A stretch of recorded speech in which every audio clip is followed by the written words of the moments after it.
سامعین کرام السلام علیکم ورحمۃ اللہ وبرکاتہ نحمدہ ونصلی ونسلم علی رسولہ الکریم وعلی آلہ واصحابہ اجمعین اما بعد فاعوذ باللہ من الشیطان الرجیم بسم اللہ الرحمن الرحیم ان اللہ وملائکتہ یصلون علی النبی یا ایھا الذین آمنوا صلوا علیہ وسلموا تسلیما اللہم صل علی سیدنا شفیعنا نبینا مولانا محمد بارک وسلم صلاۃ والسلام علیک یا رسول اللہ صلی اللہ تعالی علیہ وسلم۔ عزیزان محترم، آج 18 ذی الحجہ مبارک ہے۔ آج کی تاریخ کو دو ہستیوں سے نسبت ہے۔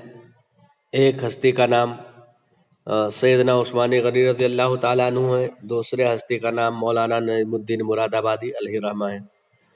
تو انشاءاللہ تبارک و تعالیٰ آج ہم مولانا نعیم الدین مراد آبادی کی مختصر سوانحات پیش کریں گے، اور حضرت عثمان غنی کی سوانحات انشاءاللہ تبارک و تعالیٰ 22 تاریخ کو ہم پیش کریں گے، اس لیے کہ ہم نے ایک تاریخ میں پڑھی ہے کہ آپ کی تاریخ شہادت 22 تاریخ ہے، تو انشاءاللہ ہم 22 تاریخ کو آپ کی سوانحات پیش کریں گے۔ آج ہم ایک عظیم ہستی آل رسول سید نعیم الدین مراد آبادی کی سوانحات پیش کر رہے ہیں۔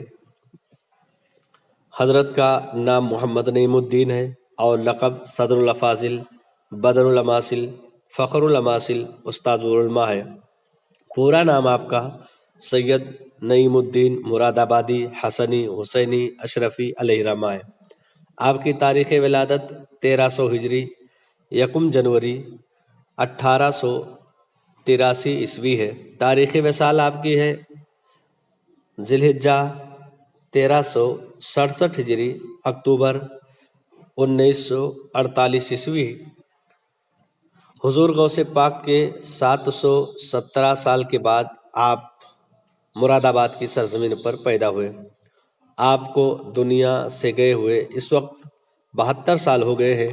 آپ کا مزار مقدس مراد آباد جامعہ نعیمیہ کے جامع مسجد کے جوار میں ہے۔ آپ کا جو تاریخی نام ہے غلام مصطفیٰ ہے۔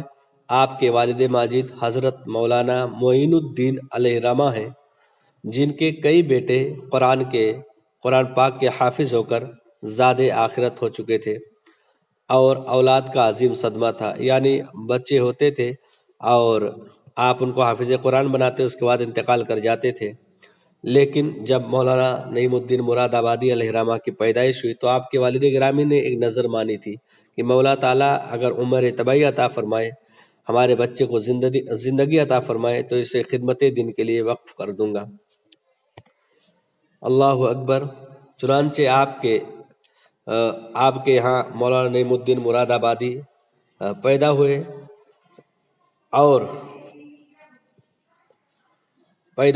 پیدا ہونے کے بعد میں جب آپ کے یہاں مولانا نعیم الدین مراد آبادی علیہ رحمہ پیدا ہوئے تو واقعی میں آپ نے انہیں دین کے کاموں میں لگا دیا۔ کیسے لگا دیا سنیے۔ جب حضرت صدر الافاضل علیہ رحمہ کی عمر 4 سال کی ہوئی، 4 سال 4 مہینہ 4 دن کی ہوئی، تو رسم مکتب بڑی دھوم دھام سے ہوئی۔ اس کے بعد میں حافظ سید حسین صاحب سے قرآن مجید کا حفظ شروع ہوا۔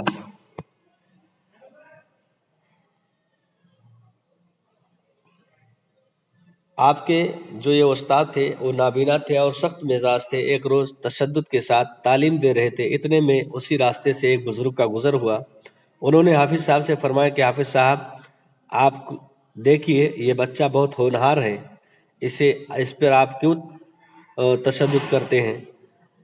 اتنی سختی نہ کیجیے، یہ بہت جلد اپنی منزل مقصود کو پہنچے گا۔ کچھ عرصے کے بعد میں واقعی حافظ اللہ خان صاحب نے موصوف کو 4 سال میں پورا قرآن پاک حفظ کرا دیا۔ سبحان اللہ۔ حضرت مولانا نعیم الدین مراد آبادی علیہ رحمہ 8 سال کی عمر میں حافظ قرآن ہو گئے۔ جب آپ حافظ قرآن ہو گئے 8 سال کی عمر میں، تب اس کے بعد درس نظامی کی شروعات ہوئی۔ درس نظامی کی جو پہلی کتاب، ابتدائی کتاب ہے، آپ نے اپنے والد ماجد حضرت مولانا معین الدین سے فارسی کی تعلیم حاصل کی، اور حضرت مولانا ابو الفضل علیہ رحمہ سے عربی اور علم طب پڑھی۔ مولانا ابو الفضل علیہ رحمہ کو بتایا جاتا ہے یہ امروہہ شریف کی سرزمین کے رہنے والے تھے، اور مولانا ابو الفضل صاحب ایسے مقدس بزرگ تھے کہ 20 سال مسجد چوکی حسن خان کے حجرے میں قیام فرمایا ہے آپ نے۔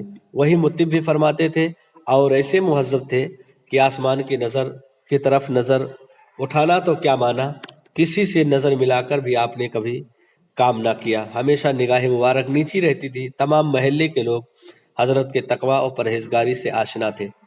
نعت شریف کا جلسہ ہوتا تھا، آپ عاشق مصطفیٰ تھے، نعت رسول بہت پسند کرتے تھے۔ ہم سامعین کو بھی چاہیے کہ ہمیشہ اپنی زبان سے نعت رسول پڑھتے رہیں، نعت رسول سے محبت کریں، حضور سرور کائنات صلی اللہ علیہ وسلم کی نعتیں پڑھا کریں، جس میں شہر کے امیر جب نعتیں ہوتی تھی جس میں شہر کے امیر و غریب لوگ شرکت کرتے تھے۔ ہر جمعہ کو بعد نماز جمعہ مسجد چوکی حسن خان میں نعت شریف کا جلسہ ہوتا۔ حضرت موصوف کا یہ جلسہ ابھی تک جاری ہے اور نعت خاں ابھی بھی یہاں آ کر بعد نماز جمعہ نعت شریف پڑھتے ہیں۔ مولانا ابوالفضل علیہ رحمہ کو جامع معقول و منقول مولانا ابوالفضل علیہ رحمہ نے صدر الافاضل مولانا نعیم الدین مراد آبادی کو لے کر اپنے ساتھ میں جامع معقول و منقول شیخ الکل حضرت مولانا محمد گل صاحب علیہ رحمہ کی خدمت میں حاضر ہوئے اور عرض کیا کہ حضور یہ صاحبزادہ نہایت ذکی اور فہیم ہے، صاحب فہم مستقیم ہے، ملا حسن تک پڑھ چکے ہیں۔ میری خواہش ہے کہ بقیہ درس نظامی کی کتابوں کی تکمیل آپ سے کریں۔ ایک چیز یہاں آپ سمجھ جائیں کہ جب کوئی شخص کوئی پودا لگاتا ہے اور پھل کی بات آتی ہے تو خود ہی کھاتا ہے، لیکن دوسرا اگر کھائے تو اسے ناگوار ہوگا، لیکن ہمارے بزرگان دین کا طور و طریقہ الگ تھا۔ ملا حسن تک پڑھا چکے تھے، یعنی ویسے بھی الحمدللہ صدر الافاضل ایک جید عالم ہو چکے تھے، لیکن پھر بھی آپ نے کہا آپ دور حدیث کی تعلیم آگے چل کر کی جائے، تو آپ اس وقت کے بہت بڑے عالم حضرت مولانا محمد گل صاحب علیہ رحمہ کابل شریف کے رہنے والے تھے، ان کے پاس میں آپ نے لا کر انہیں کر دیا اور کہا کہ میری خواہش ہے کہ بقیہ درس نظامی کی کتابوں کی تکمیل آپ سے کرے۔ حضرت محمد گل علیہ رحمہ نے قبول فرمایا، کتب منطق فلسفہ اور دور حدیث کی تعلیم فرمائی۔ حضرت گل علیہ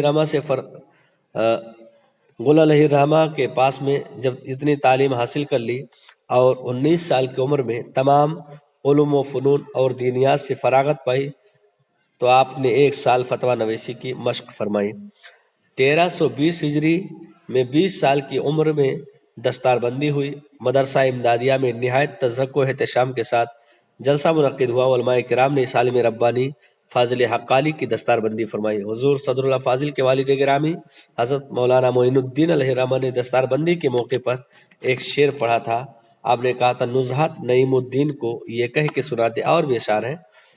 دستار فضیلت کی ہے تاریخ فضیلت، جامع شریعت و طریقت عالم نویل فاضل جلیل حضرت مولانا شاہ صوفی محمد حسین علیہ رحمہ نے جا بجا شہر میں صدر الافاضل علیہ رحمہ کی واعظ کی مجلس ترتیب دی اور حضرت صوفی صاحب موصوف کو حضرت صدر الافاضل کی دستار بندی سے بڑی مسرت ہوئی۔ اب تو شہر میں حضرت کے بیان کا شہرہ ہو گیا اور روزانہ ہر محلے میں بیانات ہونے لگے اور شہر کے لوگ بڑے ذوق و شوق سے شریک ہونے لگے۔ بد مذہبوں کا اثر شہر سے کافر ہوا اور اہل سنت کو فروغ حاصل ہوا۔ اللہ اکبر۔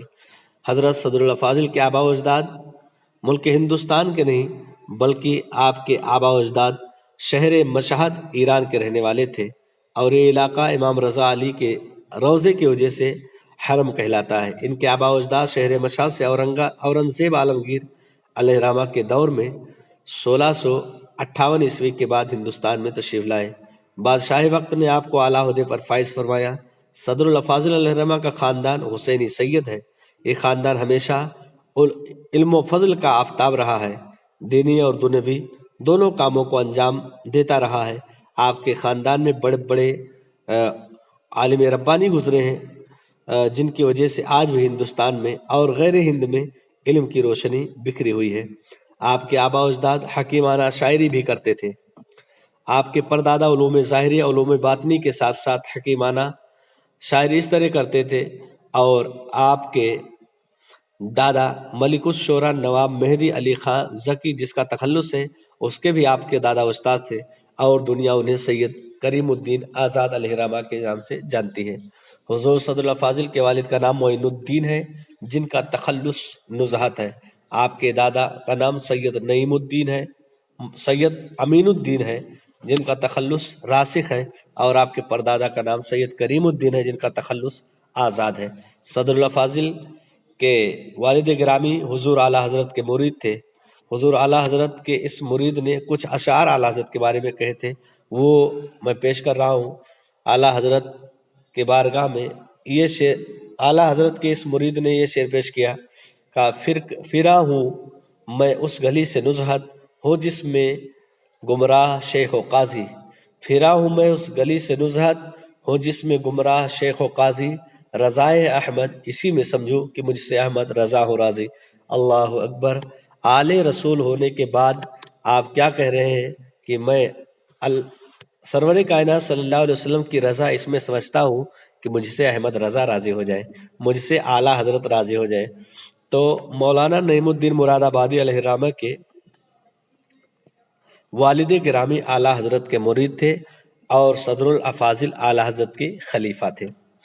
آپ جب بھی کبھی کہیں سے مناظرے کا معاملہ آتا تھا، مناظرے کی دعوت آتی تھی، تو اعلیٰ حضرت اکثر و بیشتر وہاں صدر الافاضل ہی کو بھیجتے تھے۔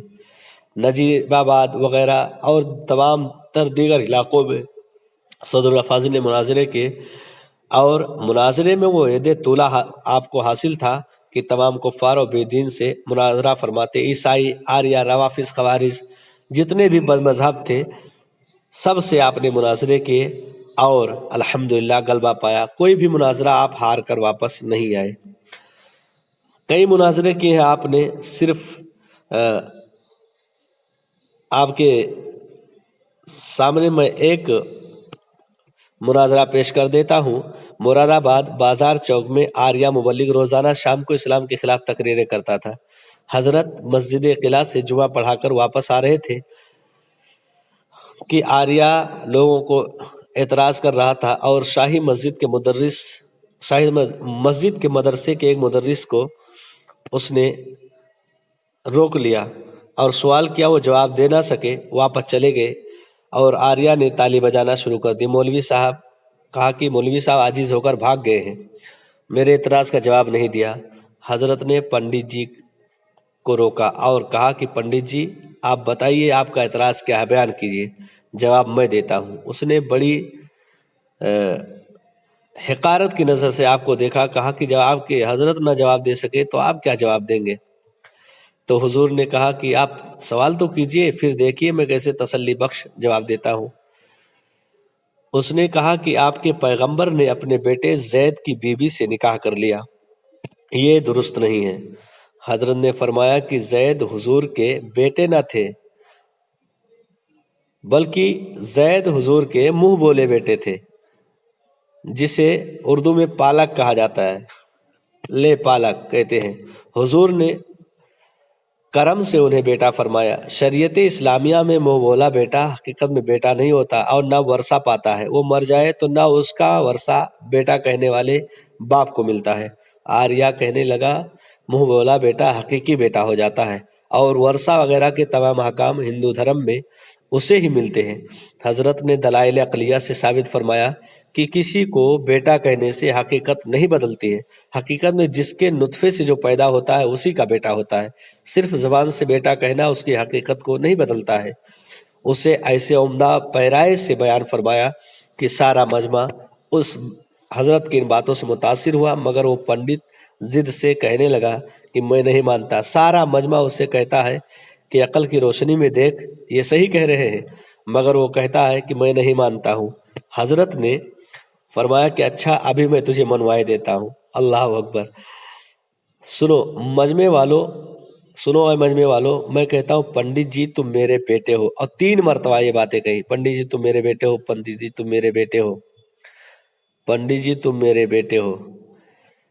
اب میرے کہنے سے تم میرے منہ بولے بیٹے ہو گئے، اور بقول تمہارے منہ بولے بیٹے کے تمام احکام ثابت ہو گئے۔ بیٹے کی بیوی حرام اور بیٹے کی ماں حلال ہو گئی، اور تمہاری ماں میرے لیے حلال ہوگی۔ اب پنڈت جی کے ہوش اڑ گئے۔ پنڈت جی کہنے لگے مولوی صاحب گالیاں دیتے ہیں۔ یہ اس طرح آپ نے اس پنڈت کو خاموش کیا کہ وہیں خاموش ہو گیا اور کوئی جواب نہ دے سکا۔ فوراً رفع چکر ہو گیا. اللہ اکبر. یہ ہے صدر الافاضل مولانا نعیم الدین مراد آبادی علیہ رحمٰن. اور بہت سارے واقعات ہیں. ایک مرتبہ کوئی سلام پر فاتحہ خوانی پر بحث کر رہا تھا کہ فاتحہ مت پڑھو کسی کو ثواب نہیں پہنچتا ہے، اس کو بھی آپ نے لاجواب کر دیا تھا. تو اس طرح آپ نے کئی مناظرے جیتے ہیں الحمدللہ. اللہ تعالی حضور صدر الافاضل کا فیضان ہم تمام مسلمانوں پر جاری اور ساری فرمائے. آج کے 18 ذی الحجہ کے موقع پر ہم آپ کو یہی گزارش کریں گے کہ آج اس مفسر قرآن آپ نے کئی کتابیں لکھی ہیں. کتابوں کے نام تو الحمدللہ انشاءاللہ کبھی موقع ملا تو ہم آپ کو گنائیں گے. کئی کتابوں کے آپ مصنف ہیں، مفسر قرآن ہیں. کتاب العقائد وغیرہ کئی کتابیں ہم نے تحریر فرمائی ہے. تو آپ حضرات آج ان کے نام سے فاتحہ دلائیں. ہم بھی فاتحہ کرتے ہیں ان کے نام سے. ہمارے اس چینل فیضان حسنین کریمین کو سبسکرائب کریں، زیادہ سے زیادہ شیئر کریں، دعاؤں میں یاد رکھیں. کوئی غلطی ہو تو اصلاح فرمائیں. مختصر سوچ سے کچھ نہیں بیان ہو سکتا. السلام علیکم ورحمۃ اللہ وبرکاتہ.